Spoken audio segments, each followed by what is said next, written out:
When Natalie first came to see Dr. Pixie, her long-term condition was causing her more than just a spot of bother, and she had finally reached bursting point. I've had children shout out to me in the past, "Oh, you've got cancer on the face." I avoid being out when the kids come out from school.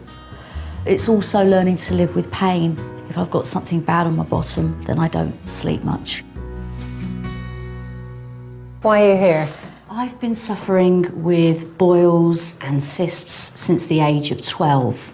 It's just a living hell, and it doesn't get better, it's getting worse. I seem to get a boil and it will pop, and I can still take stuff out of it years later. I've got ones on my face and on my back and on my bottom that will still produce pus 7, 8 years after it's popped. Okay. Let's have a look. They are very sore looking. That's one there now, which that's active at the moment, isn't it? Yes. And they're leaving big pits in your skin, aren't scars, they? yeah. How will this one progress, for example? Will that get bigger? Over the next few days, that will get much, much bigger and angrier. And then eventually it will burst. It will burst. And does that leave a kind of a smelly... Yes. Yeah, yes, very smelly, bloody... Hot, smelly and bloody. Do the little pits then, are they uncomfortable? Very.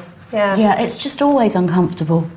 I never really have a day where I don't have pain. And what about the skin on your face? Tell me about that. I could squeeze my face all day long and bring stuff out of it and start again the next day and squeeze all day long. There is just always something to take from my face, always.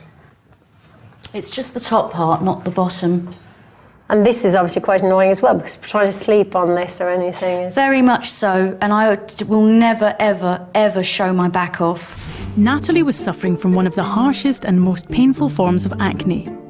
Cystic acne, which is actually quite rare. But 80% of the population will experience a milder form of acne at some point in their lives, with those aged between 11 and 30 years most likely to suffer. However, roughly 5% of women and 1% of men will continue to experience symptoms.